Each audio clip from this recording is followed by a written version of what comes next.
Hey guys, Gypsy Wolf, thank you so much for joining me. If you're new to my channel, I warmly welcome you.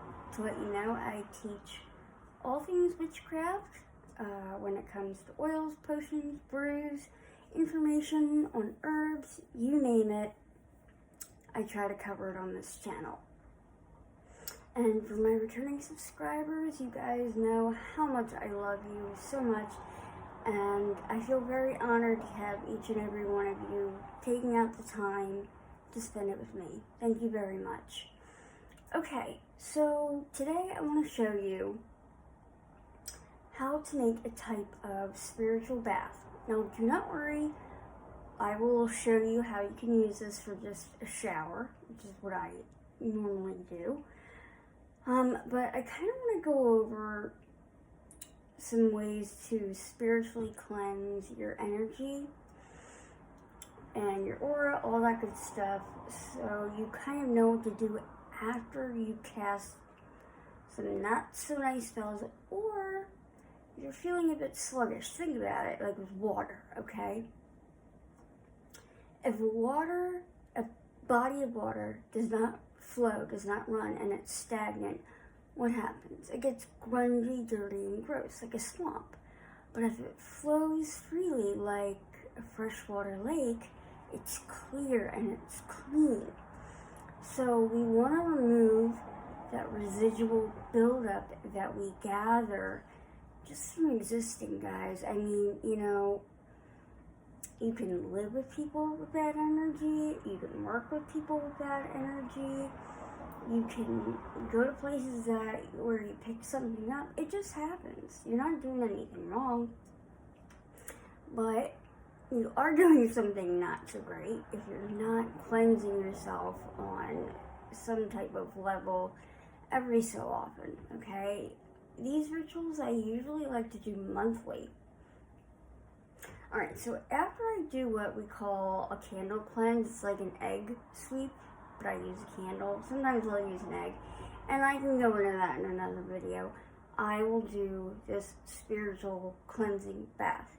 Now, this was kind of inspired by another YouTuber named, he goes by The Broken Prophet.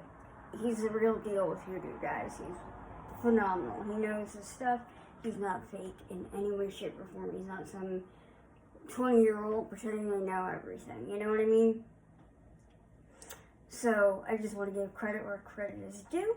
Alright, now I'm going to go into the herbs. But first, I'll just let you know, grab a bowl or a pot, whatever, preferably one you only use for spell work, and put some hot water in there, okay? Now, for the herbs, you do not need all of these at all, okay? I'm just showing you what I have here. But one thing that kind of is a must for this is white flower petals. Doesn't have to be a rose. Any white flower petals that are fresh will do. Next is a little bit of rosemary, very cleansing. Now I like to use this fresh, same as the flowers. So fresh rosemary. I don't like the smell of sage at all, so I'm only going to use a bit. Oop, it's falling. It's falling. But a bit of my garden sage that I'm growing. A bit of fresh mint, although this is already a bit dry because I picked it yesterday. But just when you crush it in your hands and then you smell it, it just smells fresh and clean. Like, these things will spiritually cleanse you. Now, I'm going to use some fresh basil. Let me just put this here. Now, basil really isn't used for cleansing as a rule. However, it's really good for money, love, and when we're cleansing ourselves, we also want to incorporate things that will bring in those good aspects of life, right? So, abundance, love, those are two things that we kind of need. Okay, and then, now these are dry, the rest, try to get fresh of whatever you can, alright? To me, that's important for this. I have some rue and some hyssop. These are the main herbs that are used for uncrossing, removing hexes, curses, all of that. So if you crossed yourself up, which is more common than somebody else cursing you, trust me, this will help remove all of it. Okay? So you've got your warm water here. I mean, I boiled my water in my little electric tea kettle, poured some in, let it cool a little bit, so I'll be able to touch it. So you do that, and then you're simply just gonna put your herbs inside. Nothing complicated in any way. Now, I had these white roses that were on their way out on my altar as an offering to a goddess I used to work with a lot. She basically banged me over the head to let me know she wanted to work with me at one point in my life. And I no longer really need that type of help, but because of the type of deity she is, I like to honor her still in the summer months. She is a goddess of the ocean, so, normally I will do at my altar in a fashion kind of honoring her in the month of July, sometimes June or August, but usually July mostly at this point. And white roses are her favorite offering that I have found. It's very common to go to the ocean with white roses and offer them to her, which I have done a few times. Okay. Oh, by the way, you'll need something to stir this with. I have my little stirring some magic spatula, but honestly, guys, you don't need anything fancy, and I do suggest that you do not use utensils in your kitchen that you also use in magic, if you can help it. So what I normally do, I'll just take a stick and I stir that in. And while I'm stirring in, I'm thinking about releasing all that negative energy, cleansing me, all that good stuff. Alright, next are basil. I have some, regular basil, and then I started growing a couple Tulsi basil plants, holy basil, for its medicinal properties. It's a lot sweeter than regular basil too, so it's good in other dishes, but I wanted to give it a go and see if it works well magically. I'm gonna think about that bringing in love and money. I kind of like to think about it as like gold coins ringing on me, and then what it feels like to fall in love. Next, our sage.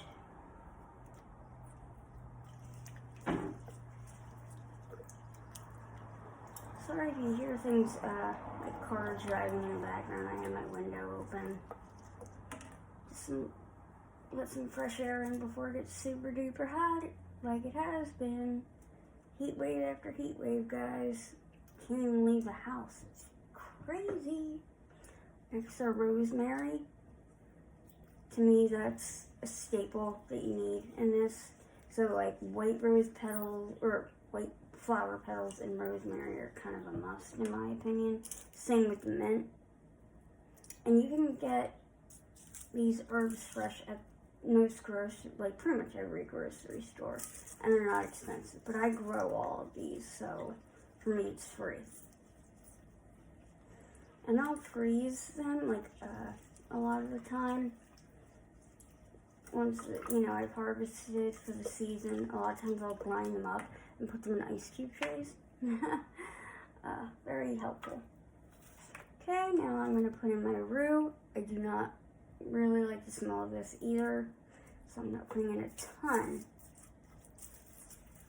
Actually just made a very, very potent roux oil for magical purposes. I'm bashing myself in for my friend, my witchy friend. I have to send some other things too, and she's going to test it out, tell me what she thinks. And last but definitely not least, our hyssop, which is a lovely fragrance. It smells like licorice.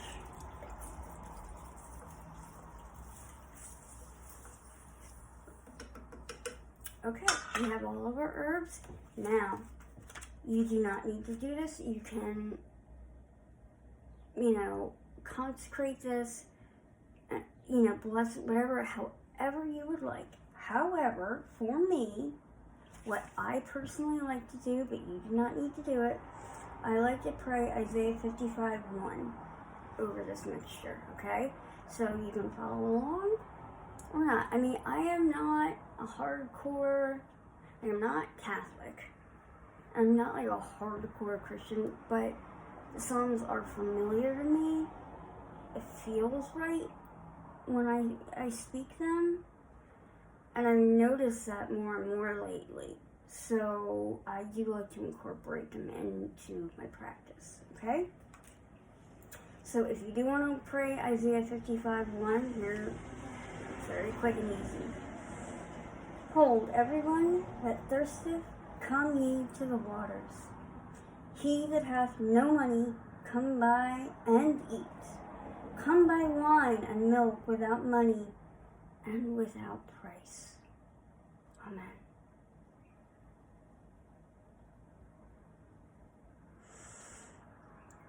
My candle flames are going crazy right now.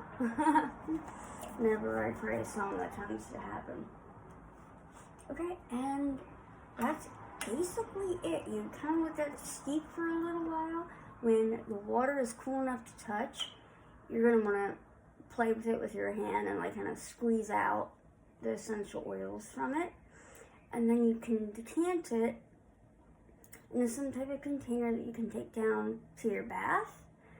Or if you're taking a shower, what you can do is just, get in the shower, soap up, clean up, all that good stuff. When you're done with all of that, you are going to take this mixture and pour it over you, okay? So you don't have to do your hair, all right? I have curly hair, so I understand the stroll. I do. But you gotta get your face, your neck. That's very, very important. Especially the back of your neck. That is beyond imperative. Because that's where, a lot of evil eye will enter. Alright, so, yeah, that's it. You can strain the herbs. I like to keep them once I strain them and dry them out and use them in other magical ways. I can go into that in another video. I'm not going to get into it through here.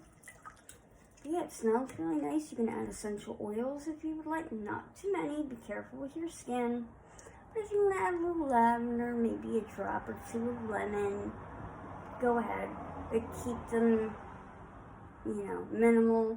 And do your research. Make sure you know what you're using will be safe for your skin. Alright guys, that is it. I hope this was helpful. If you have any questions, no question is a dumb question. So leave it down below in the comments if you have it. I am taking on a few clients at this point. So if you are interested, my email is magicalgypsywolf@gmail.com. I'm trying to work on a website as well for my products. I have a lot. So if there are any videos you see where I'm making powders or oils and you would like to purchase them instead of make them, whether you're really new and don't feel quite confident yet, or you don't have all the ingredients and it would be hard for you to get, let me know and I can make it for you. But I usually have enough to send out what I already have. And I'll get that to you. Alright guys, thank you again so much for joining me. Always honored to have you here spending time with me on your busy day. And blessed be, peace, and stay cool. Bye-bye.